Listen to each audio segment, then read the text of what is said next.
Poet Eve Miriam once said, "I dream of giving birth to a child who would ask, 'Mother, what was war?'" But war and political conflict are too real for millions of people. Worldwide, there are 42 million individuals displaced from their homeland. Over 50% are women and children. The lucky ones escape with their families, but many leave behind all that they love and care for, and most spend a lifetime in refugee camps. As a nation, the U.S. admits 70,000 refugees per year, and about 2,500 resettle in our state. Behind these numbers and the refugee status are the stories of unimaginable suffering and raw and vivid memories of separation, acts of brutality, and the grief that comes from losing all that gives us a sense of belonging and identity. Let's listen.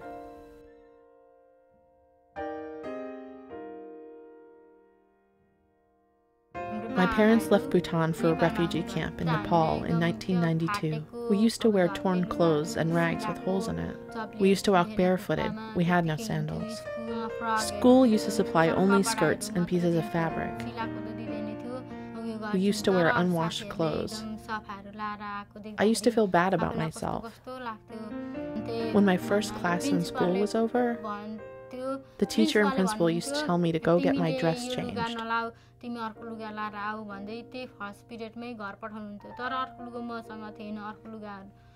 I didn't have any other clothes to put on. My mother used to send me in the same clothes again and again. She had no options. When I was 10 years old, I started working. When my mom sees me working at this early age, she used to become emotional.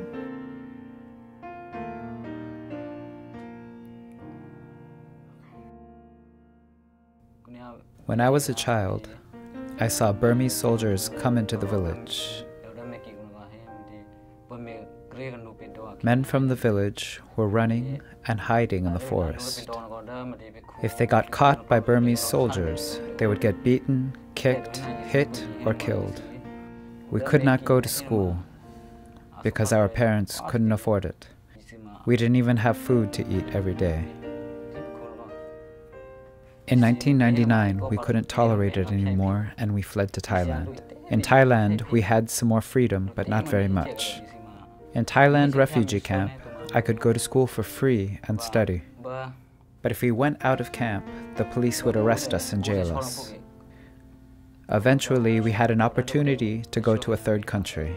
My parents refused to go to America because they worried about language barriers. I also agreed with them, but I thought if I didn't go to America, I wouldn't have higher education. Then my life would be the same as in the refugee camp. On February 26, 2010, we arrived in America. My father was born in Bhutan and was chased out of his country.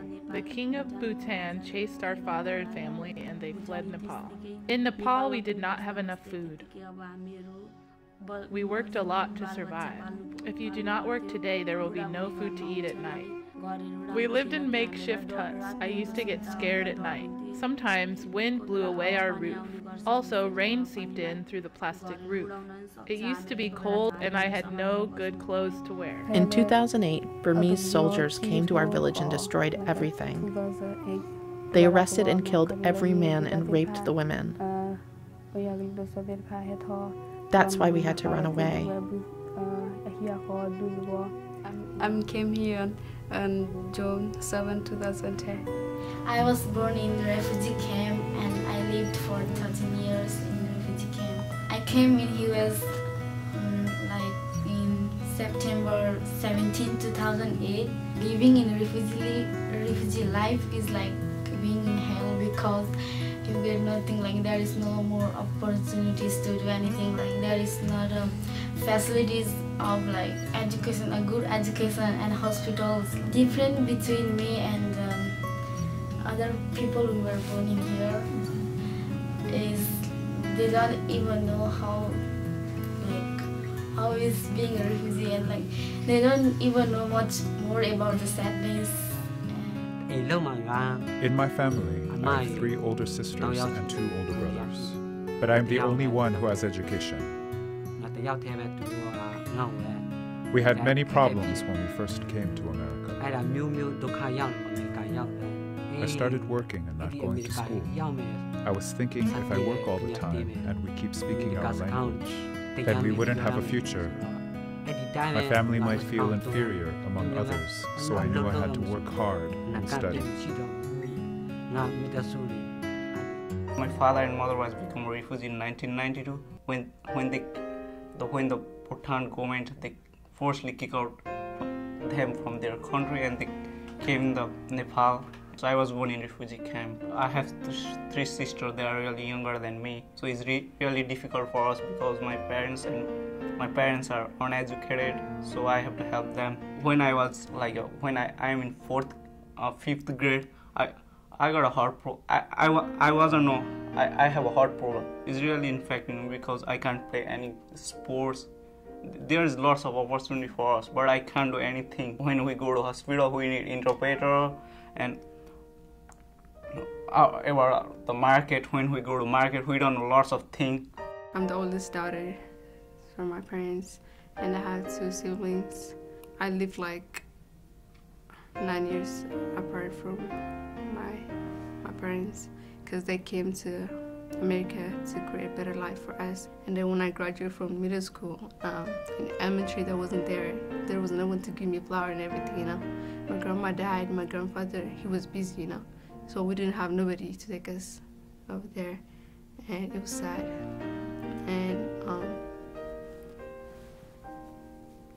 my sister always asked me, like, you know, they miss their parents and everything, and it was sad for me. I couldn't pretend like I was their mom, you know, and it was hard.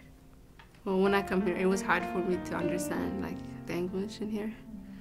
It was kind of hard, but then I'm like, I have to learn, you know, because there's nothing that I can do. Hope is a virtue grounded in suffering. It is a grace that gives strength. Hope is a promise that takes root in the heart and is a guide to an unknown future. The thing we struggle with in America is communication. In America, when people are 19, they're already working. But I'm still studying because I studied and grew up in a Thailand refugee camp. In American school, we have to do group work sometimes. But I'm isolated from the group, and when I try to speak English, my classmates laugh at me and mock my accent. That's why I go to ReWA when I need help with homework and English. My friend told me that there's a place to help you with homework. He said it is called ReWA, and he took me there.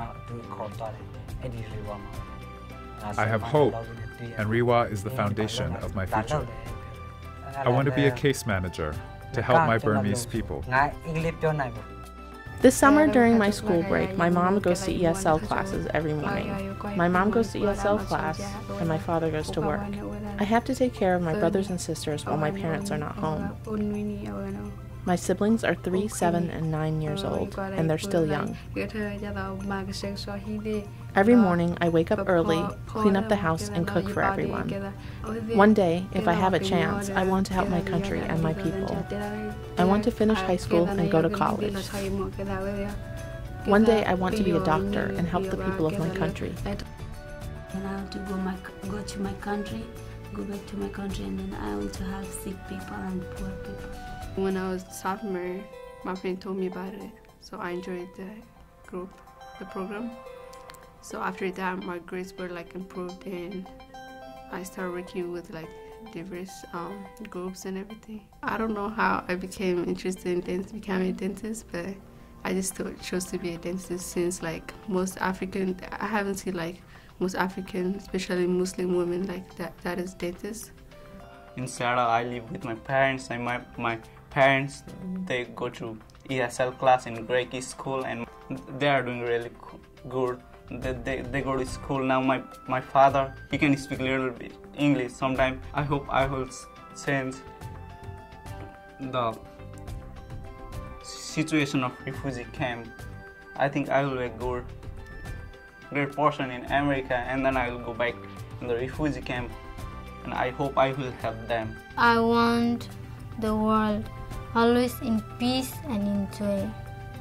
If my community and other people who are involved like ReWA, they will help me,